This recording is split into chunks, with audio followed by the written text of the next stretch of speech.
भगवान श्री कृष्ण को नमस्कार करते हुए आप सभी का अनंत अकेडमी ऑफ मैथमेटिक्स में स्वागत है। अब हम करेंगे जेसन-हाउस लेमा, जिसे हम बटरफ्लाई थ्योरम भी कहते हैं। मोस्ट इंपॉर्टेंट थ्योरम है, मोस्टली हर बार एग्जाम में आई जाती है ये। इसको समझने से पहले आपको दो तीन लेमा के सिर्फ स्टेटमेंट, क्योंकि उनका यूज होगा इस थ्योरम में, वो समझने जरूरी है। पहला तो ये कि H and K be subgroups of a group G such that H K is equal to K H for all K belongs to K. दोनों सब ग्रुप हैं जी के और ये कंडीशन सेटिस्फाई हो रही है for all K belongs to के लिए। देन एच के इज सब ग्रुप ऑफ जी, तो जो एच के है वो सब ग्रुप कहलाएगा जी का। H is normal subgroup of H के, एच नॉर्मल सब ग्रुप होगा एच के। और जो इंटरसेक्शन है H intersection K is normal subgroup of के, ये कंडीशन आ जाएगी। यानी कि एच इसका है सब ग्रुप, तो इन दोनों का डिवाइड होगा। यानी कि एच के को एच से डिवाइड करो और के को डिवाइड करो एच इंटरसेक्शन के से, तो वो दोनों क्या हो जाएंगे, आइसोमॉर्फिक। ठीक है। फिर सेकंड लेमा ये कहता है H K be subgroup of G such that H subset K then H K is equal to K. अगर ये एच और के दोनों सब ग्रुप हैं जी के और एच सबसेट है के का, तो एच के साथ के लिखूंगा तो वो के ही इक्वल आ जाएगा। फिर एच अगर नॉर्मल है इन जी में, कि नॉर्मल सब ग्रुप ऑफ जी के सबसेट है आपका जी का, तब आपके पास ये कंडीशन आ जाएगी एच के को मैं के एच, यानी कि एक प्रकार से कम्यूटेटिव प्रॉपर्टी लगा सकते हैं बिटवीन टू सेट्स। ठीक है। अब हमारा शुरू होता है जेसन-हाउस लेमा, जिसे मैं 7 छोटे छोटे पार्ट्स में, आपको पहले वो छोटे छोटे 7 पार्ट्स समझना है, फिर उनको एक साथ जोड़ दोगे थ्योरम बन जाएगी आपकी। तो सबसे पहले तो यही है कि स्टेटमेंट आएगी, state and prove Jason-house lemma. तो नंबर 1 पे तो आपको स्टेटमेंट याद होनी चाहिए। वो ये है कि B and C be two subgroups of a group G, दोनों सब ग्रुप्स हैं जी के। B naught and C naught भी normal subgroup of B and C, B naught B का है और सी नोट सी का रिस्पेक्टिवली लिख देना। ठीक है। देन बी नोट के साथ इंटरसेक्शन, इधर सी नोट के साथ इंटरसेक्शन, ये बी इंटरसेक्शन सी है तो ये सी इंटरसेक्शन बी। फिर डिनोमिनेटर में बी नोट है, ब्रैकेट में आ जाएगा बी इंटरसेक्शन सी नोट, तो यहाँ सी नोट है तो ब्रैकेट में आ जाएगा सी इंटरसेक्शन बी नोट। तो इस तरह से आप इसको याद रख सकते हो कि भाई ऊपर बी नोट सी नोट है, फिर ये इंटरसेक्शन ये भी इंटरसेक्शन, बस बी इंटरसेक्शन सी को सी इंटरसेक्शन भी लिखा है। नीचे बी नोट सी नोट है ही, यहाँ बी इंटरसेक्शन सी नोट है, यहाँ सी इंटरसेक्शन बी नोट है। ठीक है। तो ये आइसोमॉर्फिक होंगे। ये तो पहला पार्ट होगा। उसके बाद इसके सेकंड पार्ट में हम ये करेंगे कि भाई एच और के किसको मानेंगे। एच मानेंगे B naught B intersection C naught को और के मानेंगे बी इंटरसेक्शन सी, ये बात याद रखना। अब बी नोट जो है वो नॉर्मल सब ग्रुप है बी का, ये क्वेश्चन में गिवन है। वी हैव नॉर्मल की प्रॉपर्टी यूज करेंगे। अब B naught is equal to B naught B for all B belongs to B, क्योंकि ये इसका नॉर्मल सब ग्रुप है तो ये प्रॉपर्टी लग जाएगी। अब के जो है आपका सबसेट है बी का, तो इसीलिए यहाँ बी के बजाय मैं के लिख सकता हूँ, क्योंकि के भी सारे एलिमेंट किससे बिलोंग करते हैं, बी से। और फॉर ऑल बी के लिए है तो के लिए भी 100% होगी। तो this implies K B naught equal to B naught K for all K belongs to K. Also C naught is normal in C. अब सी नोट जो है वो नॉर्मल है सी का, तो दोनों तरफ बी का इंटरसेक्शन कर दो, B intersection C naught B intersection C, यानी कि इसके साथ हो गया बी का इंटरसेक्शन, इसके साथ हो गया, तो B intersection C naught is normal in B intersection C, ये लाइन लिख दी इन्होंने। फिर B intersection C naught is normal in, ये जो है किसके इक्वल है, के इक्वल, तो ये इन के में आ जाएगा। ठीक है। कंसिक्वेंटली नॉर्मल की प्रॉपर्टी के अकॉर्डिंग इसका एलिमेंट पहले और बाद में लिख सकता हूँ बी इंटरसेक्शन सी नोट के साथ, क्योंकि ये नॉर्मल इन के है। तो K B intersection C naught equal to B intersection C naught into K for all K belongs to K. ये सेकंड पार्ट हो गया कंप्लीट।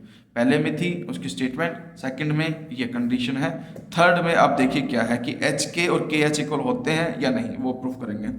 तो H K is equal to B naught into B intersection C naught, ये तो H की value है, ये के लिखा था। फिर इस वाली कंडीशन से कि भाई आपके पास ये के बाद में है तो पहले आ जाएगा। ठीक है। तो इसमें बाद में है कि इससे पहले आ जाएगा, तो बी नोट के बी इंटरसेक्शन सी नोट। फिर बी नोट के को एक ब्रैकेट में लिखो, बी इंटरसेक्शन सी दूसरे ब्रैकेट में, फिर बी नोट के भी मैं के बी नोट लिख सकता हूँ। ऊपर हम प्रॉपर्टी सेटिस्फाई कर चुके हैं ये इस वाली कंडीशन से। ठीक है। तो ये हम लिख सकते हैं। अब के स्टार्टिंग में आ गया, ब्रैकेट लगा दो इसके बीच में यहाँ ऐसे, और ये एच की वैल्यू है, तो एच के किसके इक्वल आ गया, के एच के equal for all K belongs to K, ये कंडीशन आ गई। अब हमारे पास ये कंडीशन हो जाएगी भाई एच के डिवाइड में एच आइसोमॉर्फिक टू के अपॉन में इंटरसेक्शन, जो हमारे पास लेमा आया था उस लेमा के अकॉर्डिंग। ठीक है। ये इक्वेशन बना गई और ये आपका थर्ड पार्ट कंप्लीट हो गया।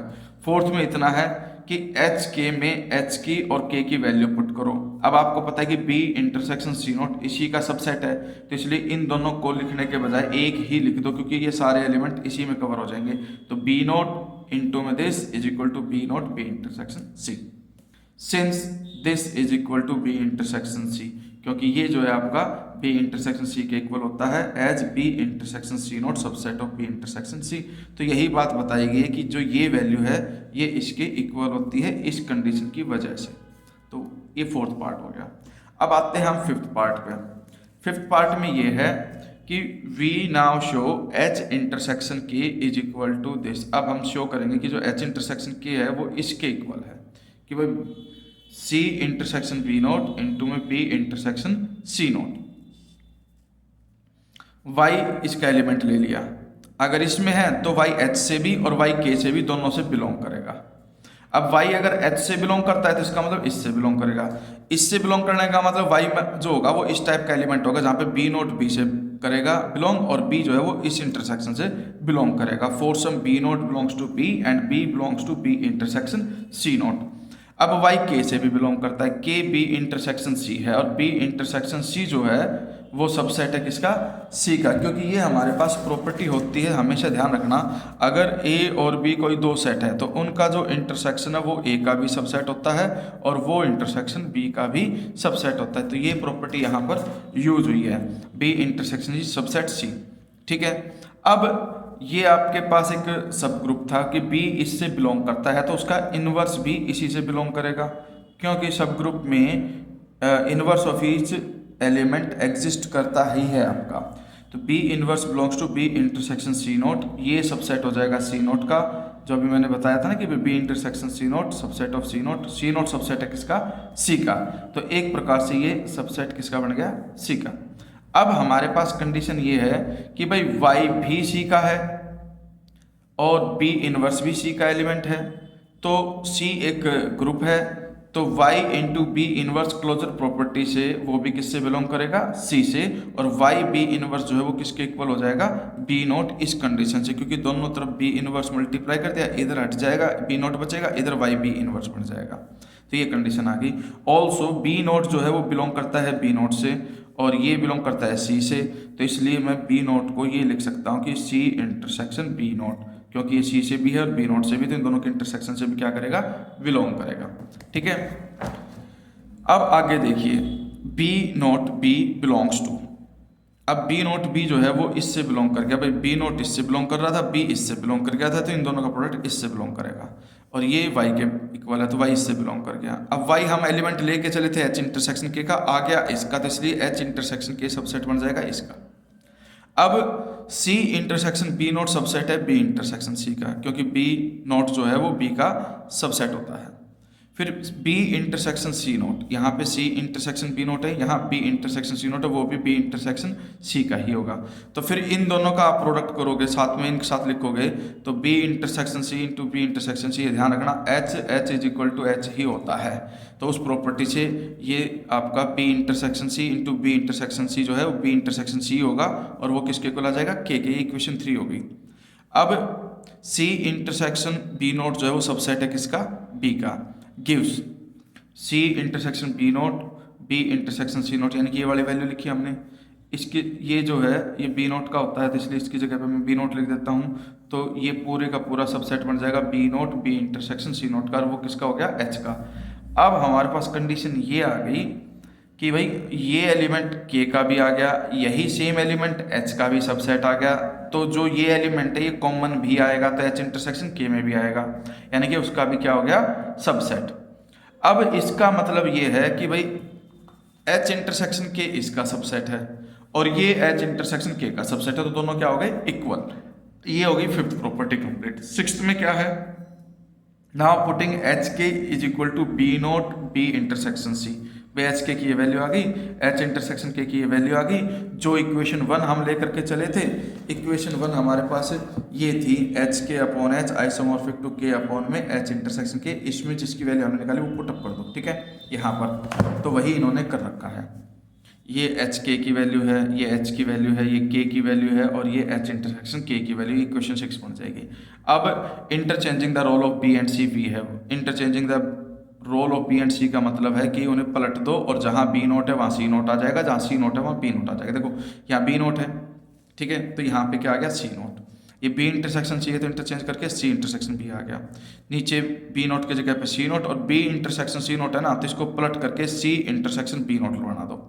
Isomorphic to C intersection B, ये आ जाएगा बी इंटरसेक्शन सी नोट और ये आ जाएगा C intersection B naught. Equation 7 सिर्फ इंटरचेंज करके 6th पार्ट हो गया।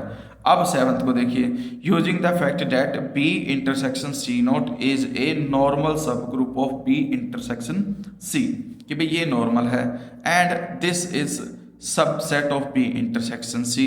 तो जो ये वैल्यू आएगी यानी कि इन दोनों का जो प्रोडक्ट आएगा वो इन दोनों के प्रोडक्ट के ही इक्वल होगा। एक प्रकार से हम कम्यूटेटिविटी प्रॉपर्टी यूज कर सकते हैं। एक लेमा जो मैंने कराया था उसके अकॉर्डिंग एच के इक्वल टू के एच, तो ये एच और ये के है, तो इस तरह से एच के इक्वल टू के एच वाली प्रॉपर्टी से ये इक्वल हो जाएंगे। तो यहाँ पे बी इंटरसेक्शन सी नोट है तो यहाँ पलट करके सी इंटरसेक्शन बी नोट पहले आ जाएगा और बी इंटरसेक्शन सी नोट बाद में चला जाएगा। अब हम देखते हैं कि बी इंटरसेक्शन सी डिवाइड में ये है आपके पास इक्वल में, बी इंटरसेक्शन सी को तो मैं सी इंटरसेक्शन भी लिख सकता हूँ और ये मैंने वेरीफाई कर दिया कि इसके इक्वल होता है, तो इसकी जगह पे मैं इसको लिख देता हूँ यहाँ पर, ठीक है। भाई देखो सी इंटरसेक्शन बी नोट है, यहाँ पे C intersection B naught, B intersection C naught को मैं क्या लिख सकता हूँ, ये लिख सकता हूँ, तो ये मैंने यहाँ लिख दिया, ठीक है। अब इक्वेशन 6 और एक ये देखिए, ठीक है, हम क्या देखते हैं कि इक्वेशन 6 और 7 में ये वाली वैल्यू इसके इक्वल है और ये वाली वैल्यू इसके इक्वल है और ये हमने वेरीफाई कर दिया कि ये दोनों एक दूसरे के इक्वल है। यहाँ से ये दोनों इक्वल है, अगर ये दोनों इक्वल हैं तो लेफ्ट वाली जो वैल्यूज है वो भी एक दूसरे की क्या होंगी, इक्वल। तो also so from equation 6 and 7 it follows that both are equal. और यहाँ पे आपकी ये theorem, butterfly theorem, Zassenhaus lemma finish हो जाता है। तो एक साथ याद करने में आपको प्रॉब्लम आएगी, तो आप इनके छोटे छोटे पार्ट बना करके वो कैसे हो रहा है, फिर आप उस सीक्वेंस को माइंड में रखना कि 1 में यह था, 2 में यह है, 3 में यह है, 4 में यह है, 5 में यह है, और उसी सीक्वेंस के हिसाब से उनको लिखते चलिए, आपकी थ्योरम वेरीफाई हो जाएगी, ठीक है।